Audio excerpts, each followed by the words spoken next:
Le torchon brûle entre Paris et Washington. Les deux alliés ont affiché leurs différends ce lundi au siège des Nations Unies.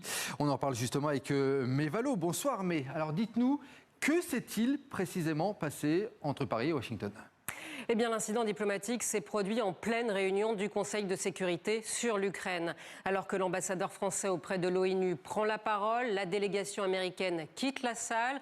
Regardez ici ces chaises vides que vous allez voir dans l'hémicycle de la délégation américaine. De retour, le représentant américain justifie ce départ. On l'écoute.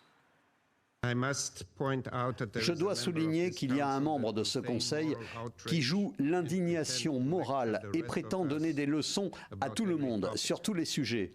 Que ce soit concernant le conflit dont nous discutons encore aujourd'hui, ou même des questions qui ne sont pas liées à la paix et la sécurité comme les droits humains.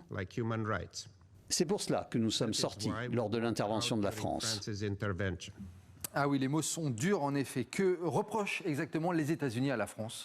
Bien, l'origine de ce regain de tension, c'est la réélection de Volker Türk que vous voyez ici en visite au Liban ces derniers jours, à la tête du Haut Commissariat aux droits de l'homme des Nations Unies. Le vote s'est tenu vendredi, 144 pays ont voté pour, 10 ont voté contre, parmi eux la Russie, la Corée du Nord et d'autres États connus pour ne pas faire grand cas des droits humains. Mais les États-Unis comme Israël se sont également opposés à cette réélection, une décision vivement critiquée par la France. Et Washington n'a pas vraiment apprécié.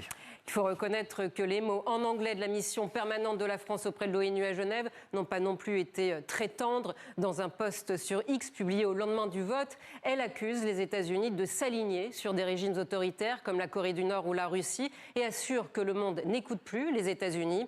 L'ambassadeur américain auprès de l'ONU, Mike Waltz, réplique, reprochant à la France de voter, je cite, pour quelqu'un qui a donné des leçons aux démocraties libres et souveraines comme les États-Unis, le Royaume et Israël, tout en se rapprochant des pires oppresseurs du monde, sans donner plus de détails.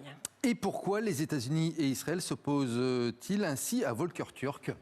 Bien, vous savez, le rôle du haut-commissaire aux droits de l'homme est de dénoncer les violations des droits humains par les pays membres de l'ONU. Les critiques de Volker Türk concernant la guerre à Gaza et la diplomatie, la politique migratoire de Donald Trump ont fait de lui une cible. Le décryptage de May Valo. Merci beaucoup, May.